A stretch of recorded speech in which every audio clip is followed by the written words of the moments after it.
Hello there, everyone. Welcome back to another day of Animal Crossing. I believe today is day 251. 149 more days to go before I peace the fuck out, right? And people start pretending to be like, I've been watching since day one, bro. Like I got on my Animal Crossing Wild World series 365 days. Um, oh my goodness. Today was like such a good day. I just woke up. I went to bed at 7 and I woke up at like 11:30 something. It's now midnight right now, currently right now.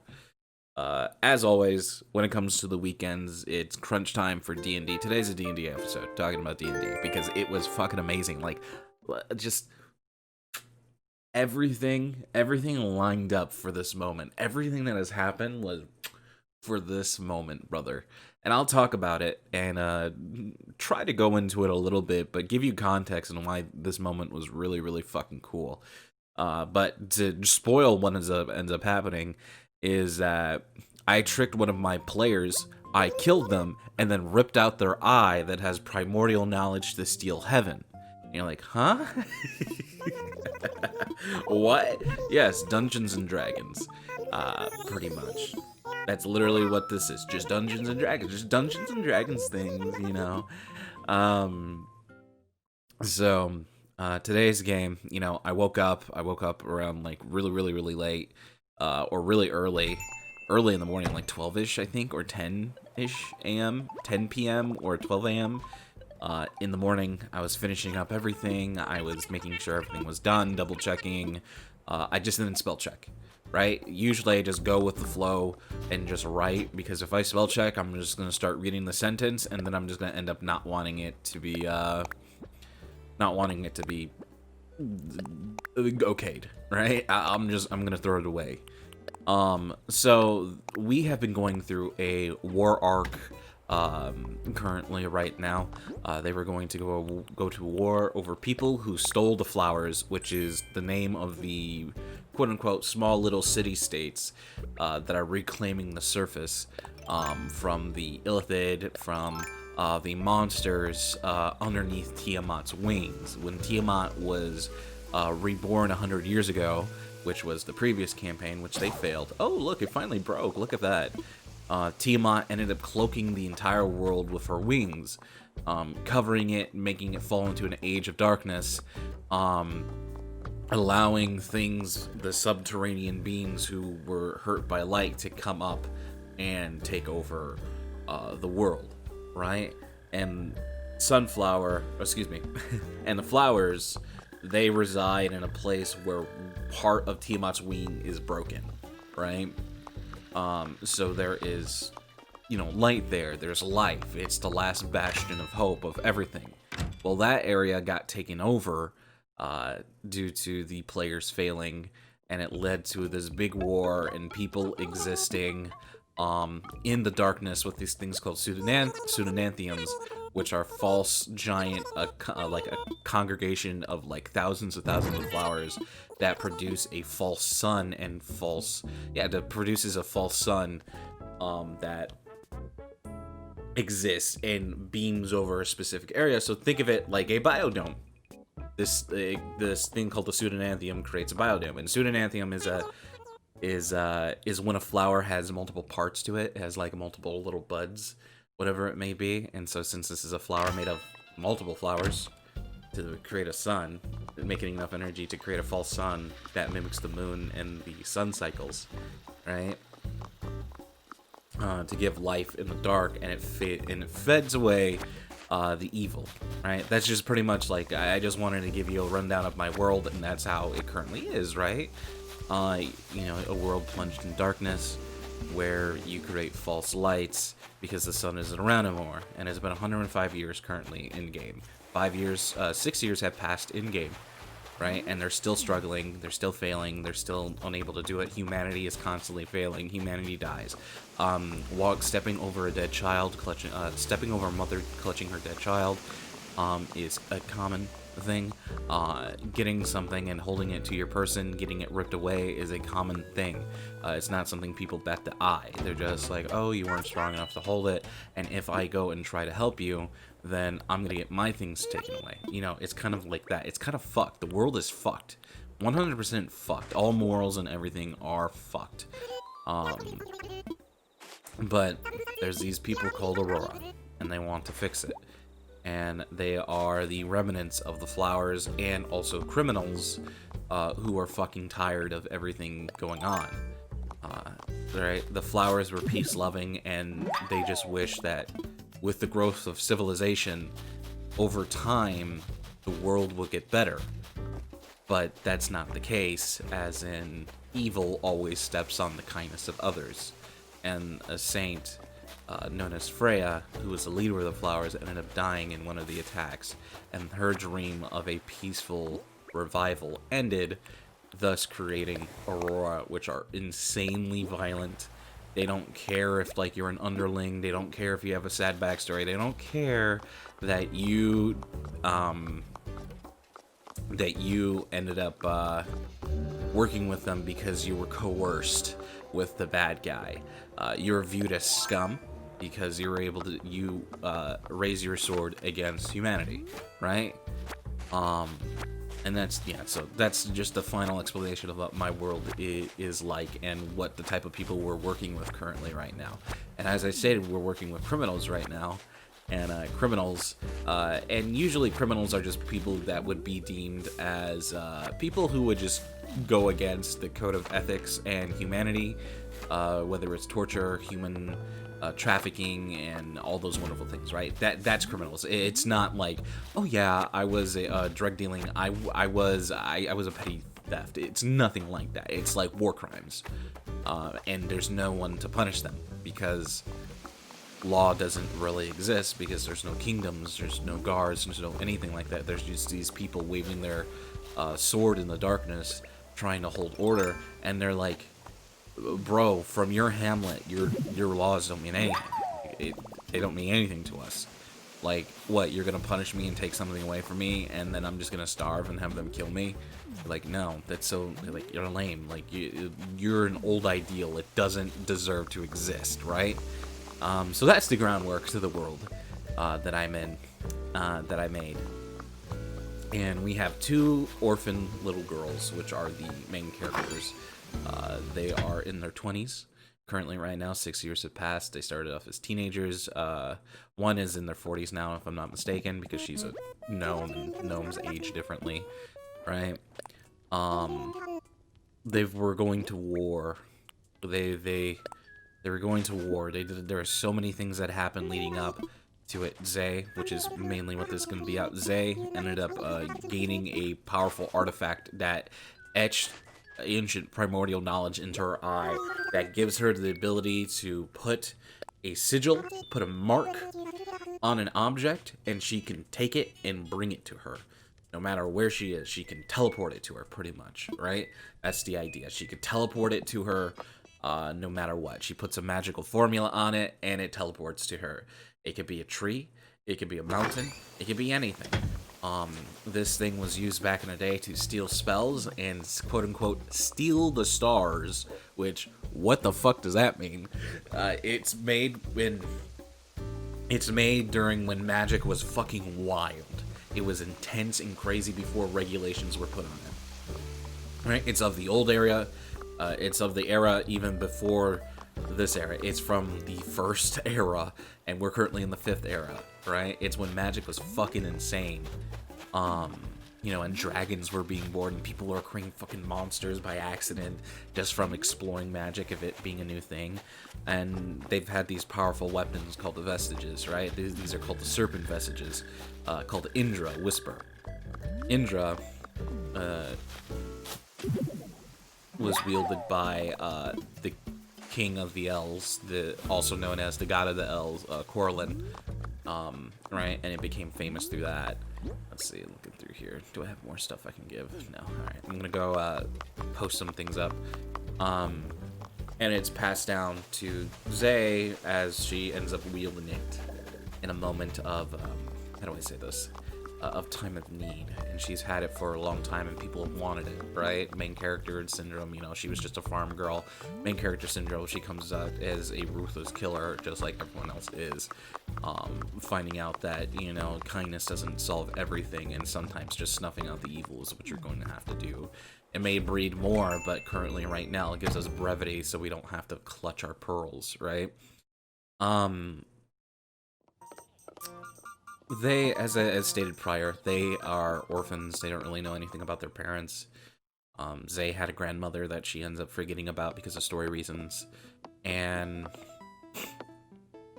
Millie, she has a father who took her in, who constantly lies about where she came from because, you know, he's just that type of guy. He's like, he doesn't want to 100% say because he views his daughter as his little girl. And he feels as if telling her this would change things, right? Let's see, would it be better if I did it like this? Let's see, can I walk through here? No. During this current arc, they ended up having their airship pulled into the Ziggurat, which is one of 6 locations formerly known as the Flowers. And currently there's this magical siphon going on. There's all this crazy stuff going on. But this is where the bad guys live, right? This is where the bad guys exist. This is where the bad guys, you know, live. Like, this is where they eat. This is where they shower. This is where they piss. This is where they fuck. This is absolutely everything. Like, bad guys are here. And the bad guys brought them in by having a dragon drag the airship into a ziggurat. A lot of things happen. Characters from way back when, which were resurrected to be evil. You know, they ended up coming across a character called Mallory, who was like was the first character they ever met. He was a little boy, 15 years old, who left school so he could help his sick mother run the Flowers, right? She had dementia. She was losing everything, and this 15-year-old boy was running one of the biggest, safest places in the world, right? And he got manipulated by Tiamat. Tiamat messed with his memories,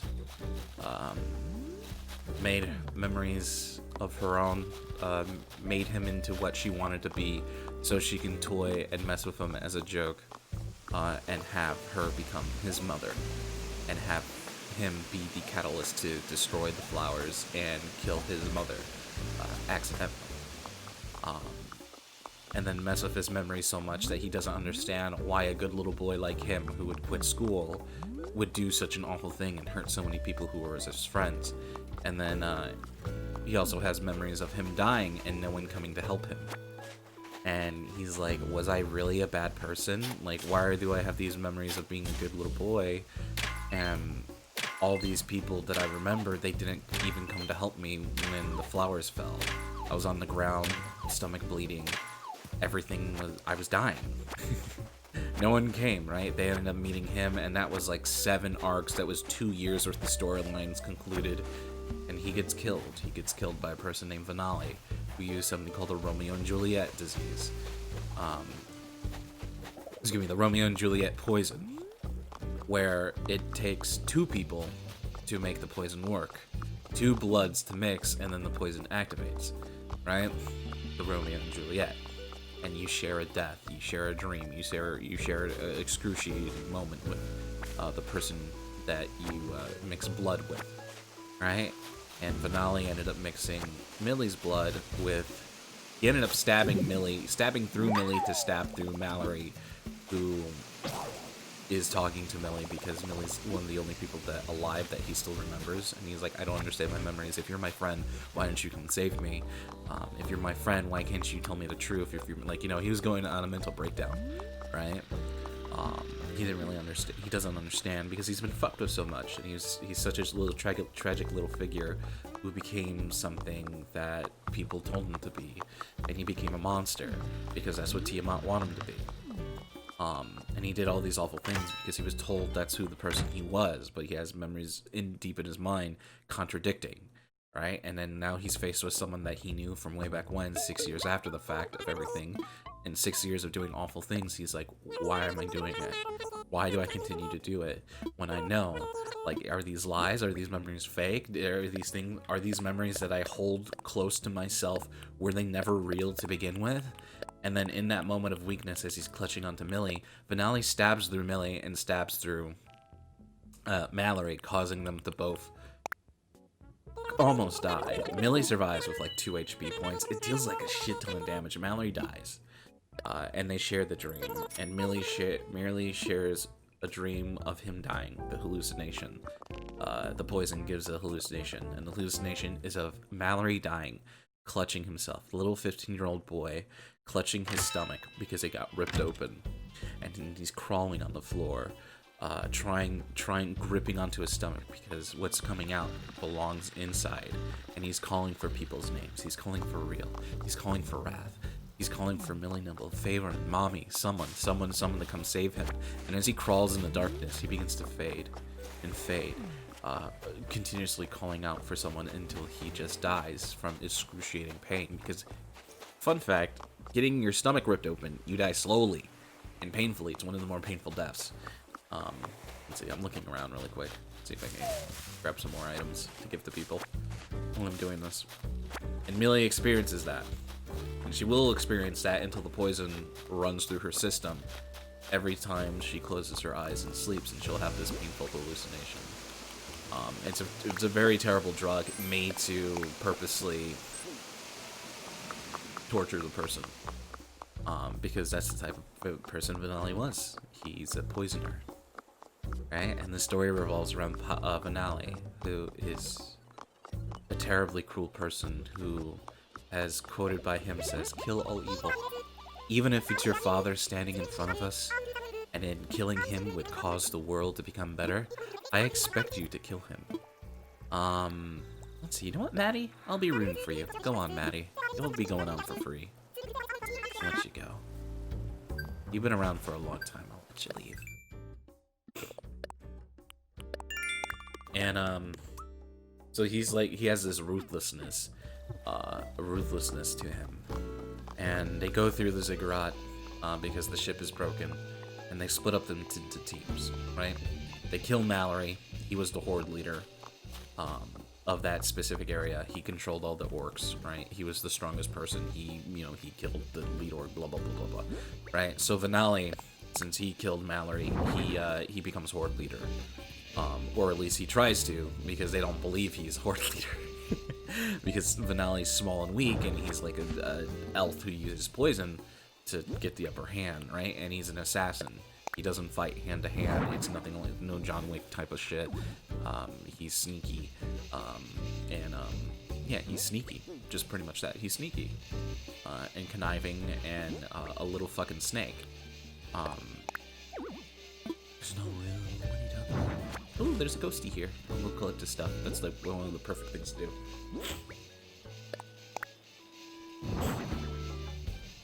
Ah, fine, that's fine.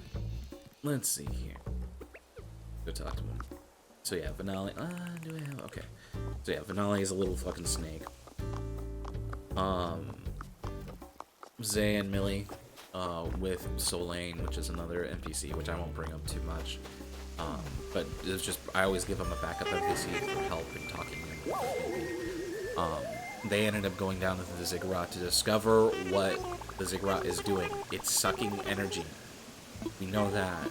It has a secret password. It has everything related to it. What the fuck is going on with it? Why is it here? This wasn't in the plans. This giant ziggurat was placed, which is like a holy temple, right? Came out of nowhere. It just showed up. Figure it out, do it, whatever, and I am going to go be the horde leader. I'm going to convince him that I killed Mallory. Mallory died by himself. And the only people who were there were Zay, Millie, and Vanelli. So there was no horde to witness it happening. So he has to go reenact the death, and try to, like, show that he did it, and he becomes horde leader. And since they're in enemy territory, it will now become their territory, because the horde will work with Vanelli, and Vanelli is their ally. Like, that was pretty much the idea, right? He turned, like, chicken shit into fucking chicken salad. Vanelli did. And so they go through the ziggurat, they learn a whole bunch of stuff, like a lot of stuff that really doesn't matter, but one of the important things is, my characters, they had Dopplers. They were frozen for about a year, right? The bad guy used them being frozen to use their characters to befriend Aurora, right? Which are the people they joined to go at war with, right? The ruthless people. Um, and they joined Aurora, pretending to be them, and they lived their lives. Right? They made friends. One of them fell in love. You know, they had all their memories and feelings and whatever it may be. Like, they started as them. They started as Zay and Millie, and then as time goes on, they deviate from who Zay and Millie really is, because they had different experience, and them not being, you know, them not being, let's see, who's in this house? Clay. I'm gonna go find a Clay picture. You know, it's the nature versus nurture, right? The nurturing changed them into different people, like, just like two twins are not the same because they have different objects in life, unless you put them on the same path, right? They have different feelings and whatever it is. You know how it goes. Just pretty much that idea. They ended up becoming different people, and they ended up befriending a lot of people, and they ended up really being Zay and Millie. So much so that they were created by the bad guys, right? They were created by Arlen Lorlin. He's the bad guy. They're created by him. Very interesting. Nothing really in there for me. Alright, he's the one who took the flowers. It wasn't Tiamat, it was Arlen Lorlin, another guy who just popped up out of fucking nowhere in a vacuum of power and ended up taking the area, becoming a horde leader of the orcs, and using that massive army to just fucking fuck everyone up. He made a man-made titan. He did a whole bunch of fucking crazy shit, right? He went on a date with Zay because he was trying to get her vestige. Like, there's so much fucking shit to this. There's like so much lore behind it. It just pretty much like, oh, I typed in Zay. There's so much lore behind it that I could talk about it for hours and hours, and I had to do all this setup for this, right? Clay, I'll type in. Let's see if we can get anything interesting. A new design for him. But one important thing ends up happening. They ended up coming across these journals of their old Dopplers. They ended up hurting their Dopplers were terrible people. They hurt a lot of their friends, and it the people that they know now, they're squeamish of them because they, you know, their Doppler pretended to be them and then stabbed them in the heart. So they're just like, oh, I'm kind of like, I'm protecting myself. I don't want to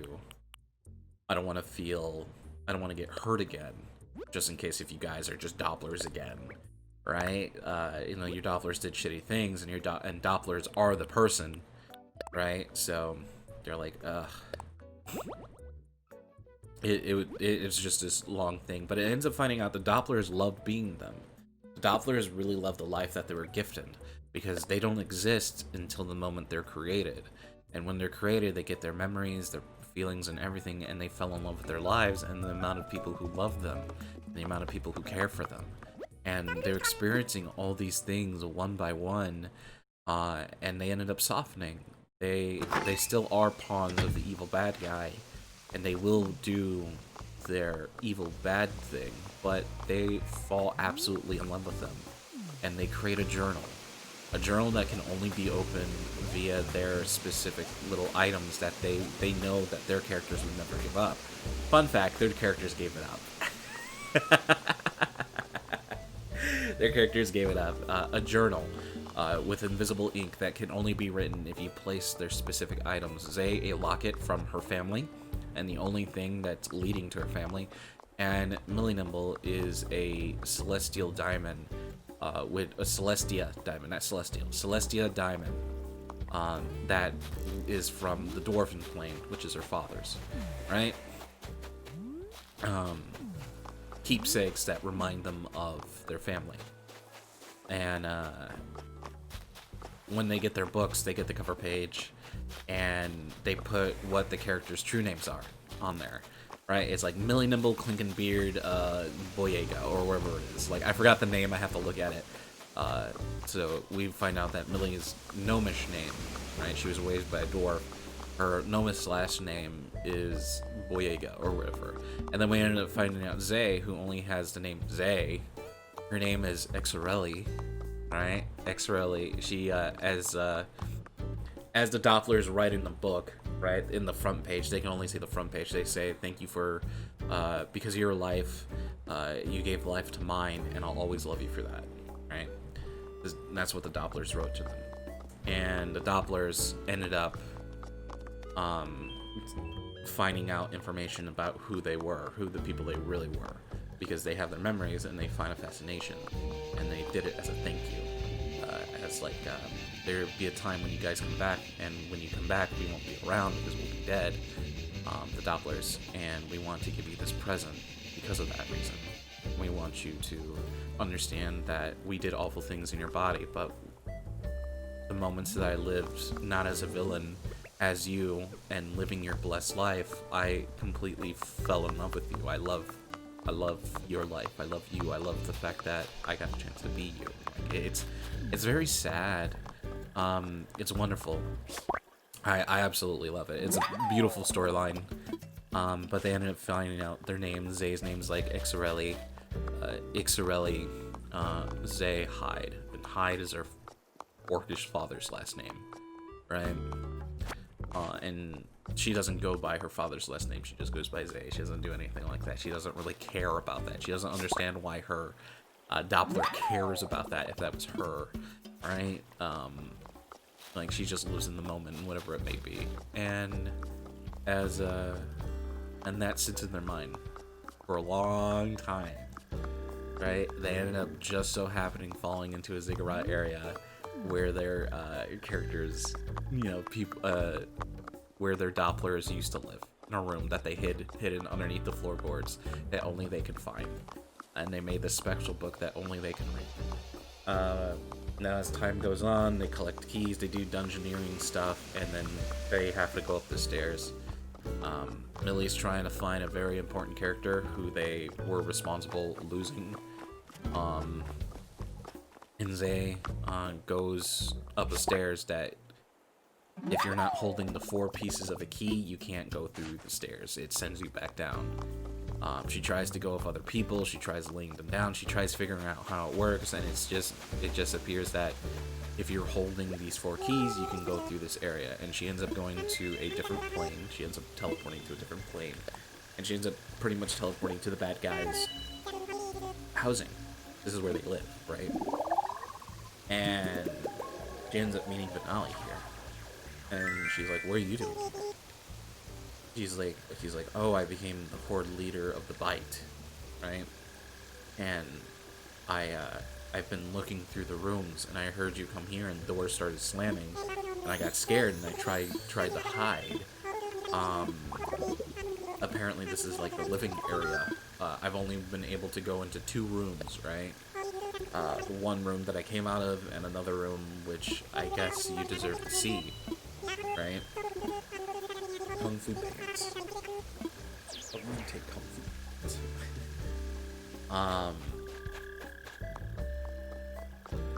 Now, Finale ends up acting weird. He's not very good when faced with conflict. He's always in the side, and when he's in power, he's always like the best, but when he's the one at the receiving end, he always sheeps away. And he was sheeping away, and he was explaining to Zay, he's like, hey, there's something here that I want to see. Do you remember when we were fighting Mallory? He said, and he was upset that I killed Elise, right? Elise, which is one of the bad guys.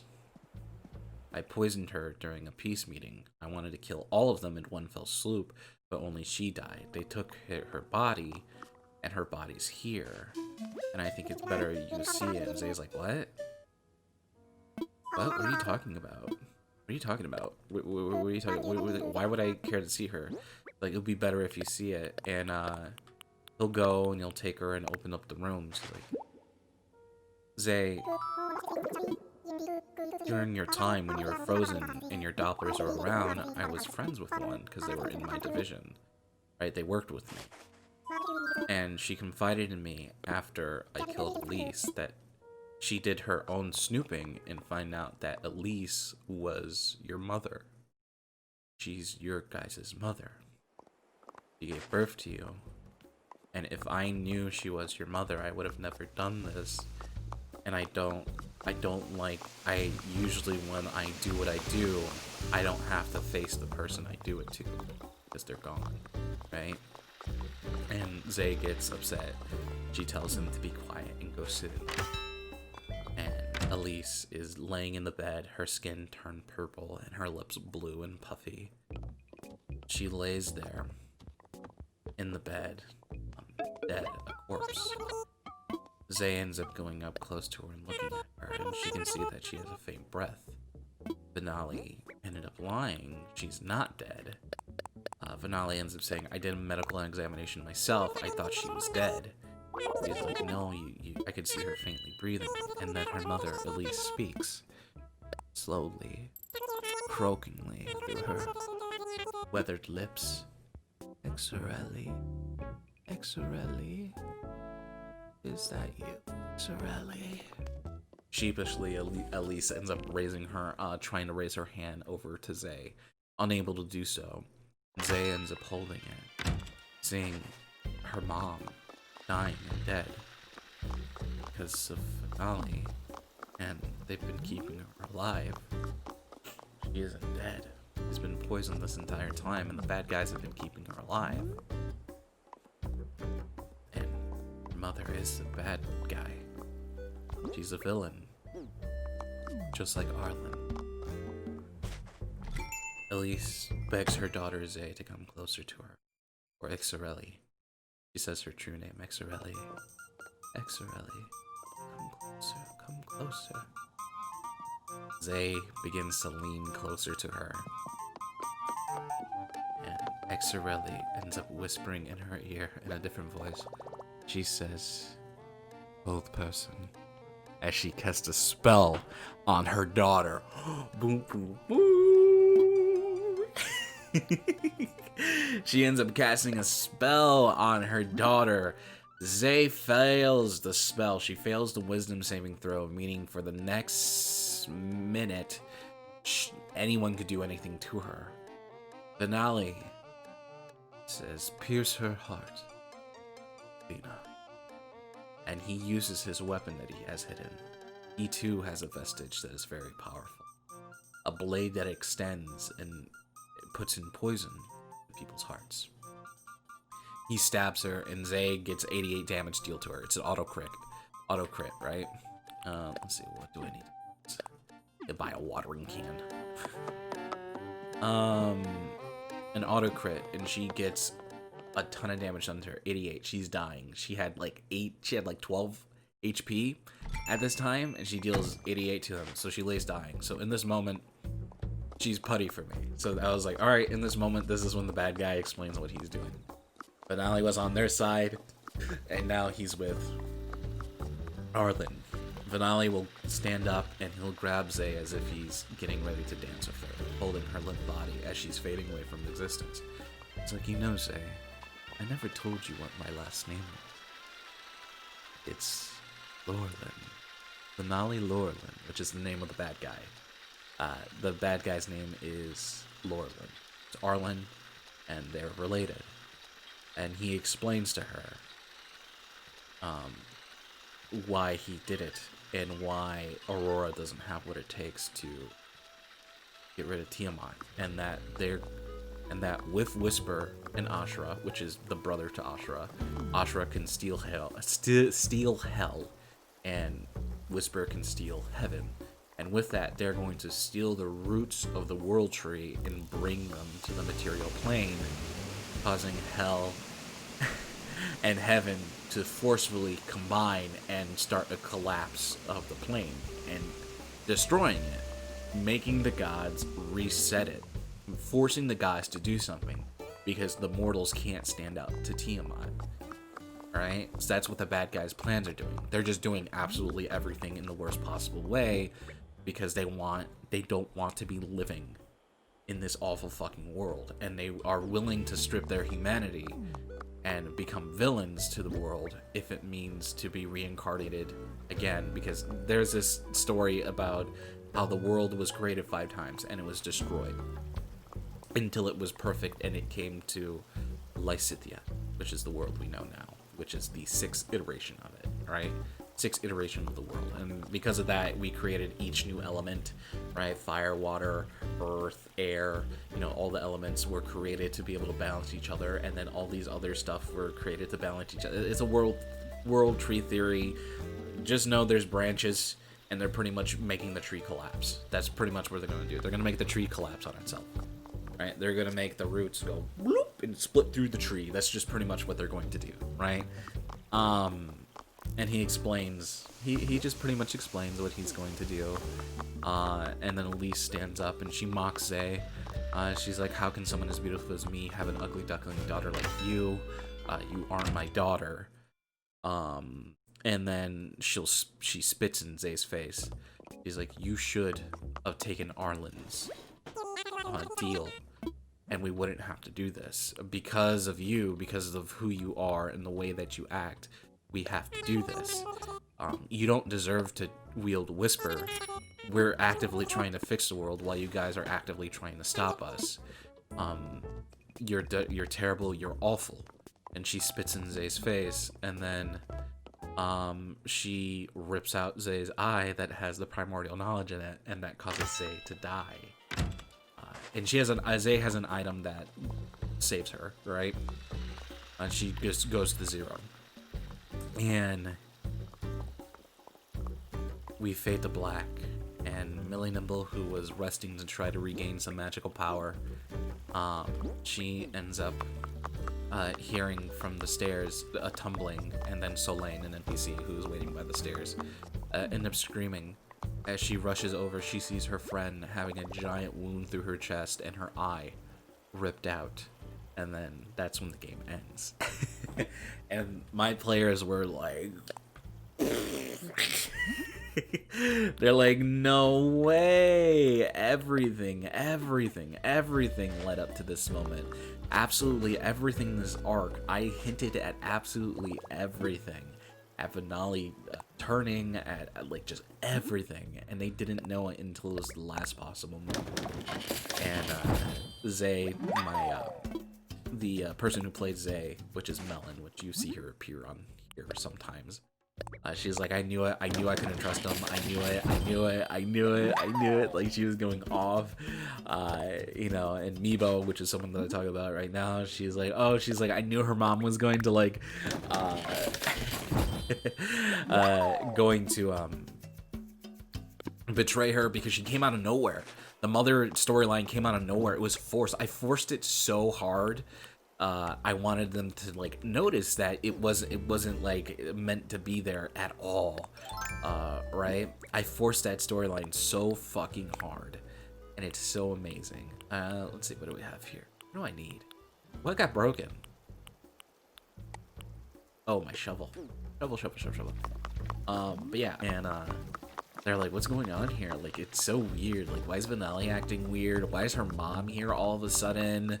Like, why is she a bad guy? Like, you know, all these questions, and it was just a fucking ruse. Like, an easy ruse that she could have gotten out of, but she failed that save, and she went into that room, and she trusted Vanelli instead of being like, no, I want to go tell everyone what's going on, right? She decided to just step on forward by herself, and that caused her to, you know, have her weapon taken from her again. This is like the second time she's gotten the weapon taken from her.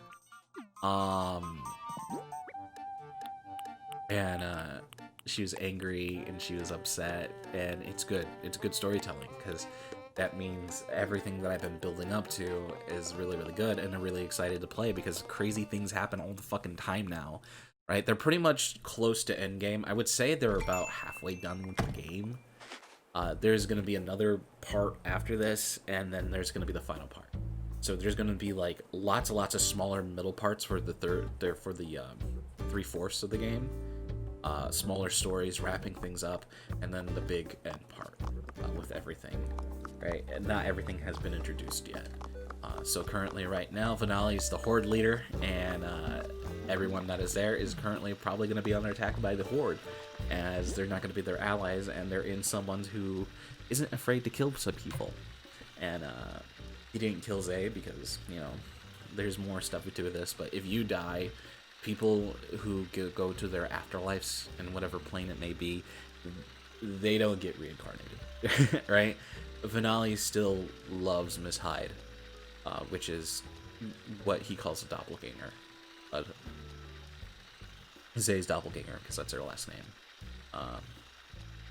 And he hopes that she gets reincarnated, right? And in the future they could be together when their minds are wiped and they live a different life with different names and they come together.